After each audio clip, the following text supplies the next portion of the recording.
In the name of Allah, subject mathematics, linear equation in two variables. Today's topic. What is linear equation in two variables? The equation which is in the form of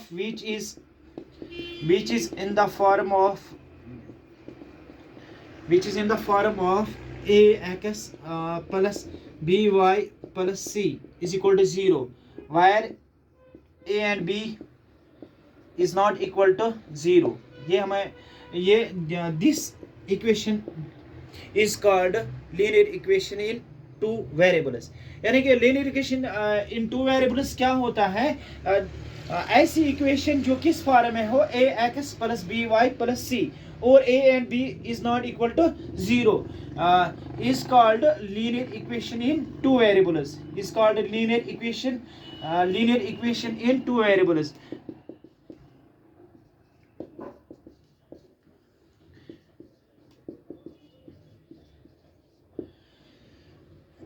यानी कि देखो इसमें क्या होता है, एक इसका power जो होता है, यानी कि लीनियर इक्वेशन टू वेरिएबल्स में देखो पावर नहीं, इसकी जो इसके साथ दो वेरिएबल्स होते हैं, दो इंग्लिश अल्फाबेट होते हैं, और इसमें ध्यान में ये भी रखना है, और जो हमारा ए एंड बी वो 0 के बराबर नहीं होना चाहिए. इसमें हमारे बहुत सारे मेथड्स हैं, यानी कि इसमें बहुत सारे मेथड्स हैं, जैसे हमारा एलिमिनेशन मेथड आ जाता है, सब्स्टिट्यूशन मेथड आ जाता है, क्रॉस मल्टीप्लिकेशन मेथड आ जाता है, बहुत सारे मेथड्स आ जाते हैं. तो पहले मैं आपको इसमें आज सब्स्टिट्यूशन मेथड दिखाऊंगा. सब्स्टिट्यूशन मेथड कैसे हम करते हैं. लीनियर इक्वेशन एक बड़ा चैप्टर है, थोड़ा थोड़ा हम करके आप तक ये पूरा चैप्टर पहुंचाएंगे. तो आज हमारा जो पहला स्टेप है, हमने सोचा आप लोगों के पास सब्स्टिट्यूशन मेथड आ जाए, जो हर एग्जाम के लिए ज़रूरी है. कोई ये सोचता है ये 10th वालों के लिए ज़रूरी है, ऐसा कुछ नहीं है. सब्स्टिट्यूशन मेथड, यानी कि सब्स्टिट्यूशन मेथड हो, चाहे एलिमिनेशन मेथड हो, चाहे क्रॉस मल्टीप्लिकेशन मेथड हो, इन 3-4 मेथडों में से एक मेथड हर किसी को आना चाहिए. जिस एग्जाम में वो जाएगा ये बहुत ही ज़रूरी है.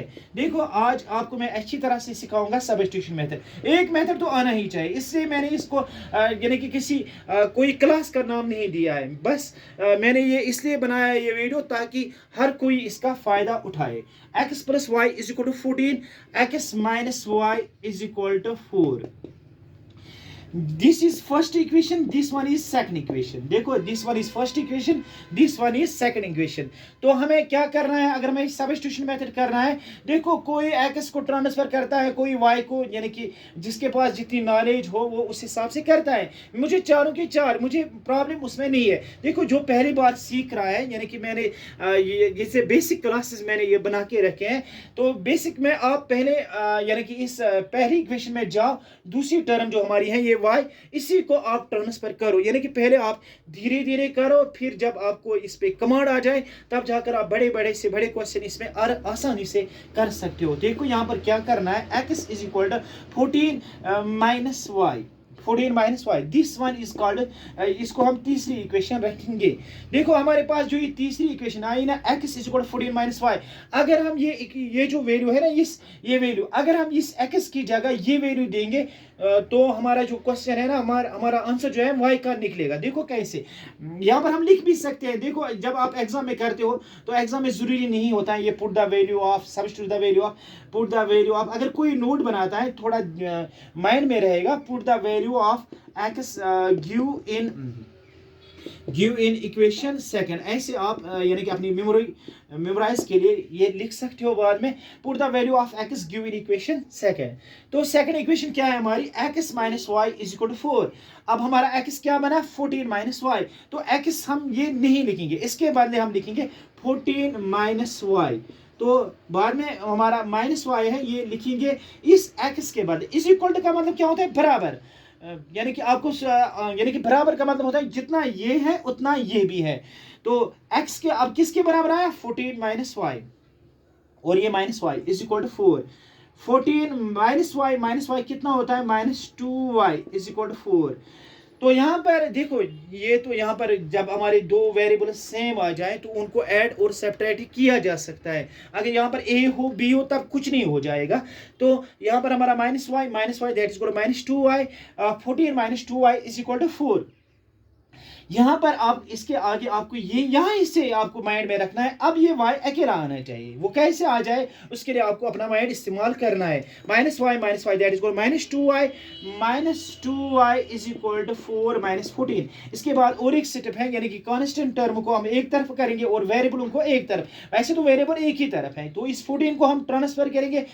देखो जिसके पास साइन नहीं होता है, यानी कि बार बार मैंने आपको ये पहली बार आप सुन, अगर कोई सुन रहा है तो एक नंबर जो भी हो इसका पावर 1 होता है, यहाँ से इसका इनटू होता है अगर रिप्रेजेंट ना हो, अगर डिवाइड 1 और यहाँ पर हमारी साइन जो होती है प्लस, बहुत कुछ होता है, लेकिन इतना तो पता हर किसी को होना चाहिए। यानी कि अगर यहाँ पर हमारे पास साइन मत है, यहाँ पर हमारे पास साइन नहीं है, तो इसका मतलब इसके साथ पॉजिटिव है, तो यानी कि इसको हम जब ट्रांसफर करेंगे यहाँ से यहाँ उठाएंगे तो ये हमारा -14 बनेगा। यानी कि प्लस माइनस बनता है और माइनस अगर हो तो वो प्लस बन जाता है।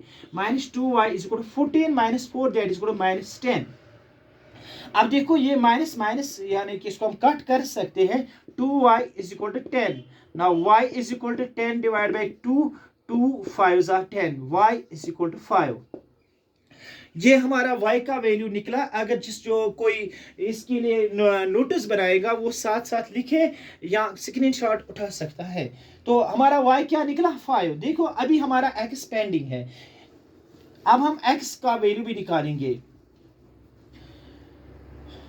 तो x ये जो हमारी थर्ड इक्वेशन है, हम पुट द वैल्यू ऑफ, हम किसी भी जगह यानी कि x का वैल्यू यानी कि हमारा जो x का वैल्यू जो y का वैल्यू निकला है, अब हमें x का वैल्यू निकालना है, तो हम वो किसी भी जगह निकाल सकते हैं। देखो x y क्या निकला हमारा, y तो निकला हमारा 5 is equal to 14, x is equal to 14 -5। Now x is equal to 14 -5 that is equal to 9। तो अब देखेंगे x हमारा अगर 9 है, y अगर हमारा 5 है, 9 plus 5 that is equal to 14। इस तरीके से हम ये क्वेश्चन करेंगे। और एक पार्ट है हमारे लिए, अब आपको समझ में आ चुका होगा कि हमें ये पार्ट्स कैसे करने हैं। तो देखो हमारा दूसरा पार्ट जैसे हमारा है s - t is equal to 3, s - t is equal to 3, s divide by 3 plus t divide by 2 is equal to 6। देखो यहाँ पर हमारे ये इक्वेशन जो है ये हमारी ठीक है, इसमें कोई प्रॉब्लम नहीं है। s - t is equal to 3, इसमें कोई प्रॉब्लम नहीं है। ये जो इक्वेशन है थोड़ी सी उल्टी है क्योंकि इसमें डिवाइड में भी है, तो डिवाइड को इसको क्या करना है, पहले इसको हमें एक ही लाइन में लाना है। तो देखो कैसे करेंगे। 3 and 2 व्हाट आर 3 and 2। जब हमें ऐसे क्वेश्चन करने होते हैं तो हमें पहले डिनोमिनेटर को यानी कि इसको एक ही लाइन में लाना है। तो ये डिनोमिनेटर हटाने के लिए हमें 3 और 2 पता होने चाहिए कौन से नंबर है। 3 and 2 are co-prime numbers. If they are co-prime numbers, that means we follow the rule of cross multiplication. If they are not a co-prime numbers, that means we follow the rule of LCM. यहाँ पर हमारा cross multiplication हो जाएगा क्योंकि 3 and 2 co-prime numbers are those numbers that two numbers are said to be co-prime if they have no common factor. देखो co-prime अगर किसी को पता नहीं है, co-prime उन नंबरों को कहा जाता है जिनके कॉमन फैक्टर्स नहीं होते हैं, उनका सिर्फ कॉमन फैक्टर 1 होता है। The two numbers are said to be co-prime if they have no common factor other than 1। तो अगर यानी कि क्रॉस मल्टीप्लिकेशन इसमें आसान हो जाता है। जितने मैथ के रूल्स पता होते हैं उस तरीके से हमारे जो क्वेश्चंस होते हैं ना वो आसान हो जाते हैं। 2 0 भी s that is equal to 2s, 3 0 भी t that is equal to 3t and 3 2s are 6 is equal to 6। अब देखो यानी कि पहले हमने इसको हल किया यहाँ तक। अब जो इसको इस इक्वल का ज़रब करना है। देखो इस इक्वल का ज़रब कैसे करेंगे, जिसके पास डिवाइड नहीं होता है, पहले मैंने बताया है, लेकिन जिसके पास डिवाइड नहीं होता है उसका डिवाइड 1 होता है। तो 2s plus 3t 1 are 2s plus 3t। अब हमें यहाँ पर हम जो ज़रब कर रहे हैं वो इस इक्वल का ज़रब कर रहे हैं। बचपन से सीख के आ रहे हो, यानी कि ये तो छोटा मेथड है। यानी कि यहाँ पर 2s plus 3t is equal to 1 is equal to 2s plus 3t 6 are 36। तो हमारी जो दूसरी इक्वेशन अब जो बन गई वो ये है 2s plus 3t is equal to 36। तो हम यहाँ पर लिखेंगे 2s plus 3t is equal to 36। तो देखो अब क्या करेंगे हम, अब हमें एस और टी का इसमें वैल्यू निकालना है। तो फिर से अगर कोई सुनेगा 2 3 2 0 एस 2s 3 0 t 3t 3 2 6, तो इसके बाद 2s प्लस 3t ये नेवर इनको ऐड नहीं हो जाएगा। तो इसके बाद हमने इस इक्वल का ज़रब किया 2s plus 3t 1000, 2s plus 3t 6036। अब देखो आगे, तो हमारे पास दो इक्वेशन आ गए। तो देखो अब हमारा जो ये क्वेश्चन है ये पहले जैसा बन गया। तो s अब हमारा किसके बराबर आएगा, मैंने बताया है कि आप ये टर्म इसको टारगेट रखो, इसको ट्रांसफर करो, यानी कि 3 प्लस टी, क्योंकि ये माइनस में है, इसको अब जब ट्रांसफर करेंगे तो ये पॉजिटिव आ जाएगा। तो यहाँ पर हम लिखेंगे put the value of s give in equation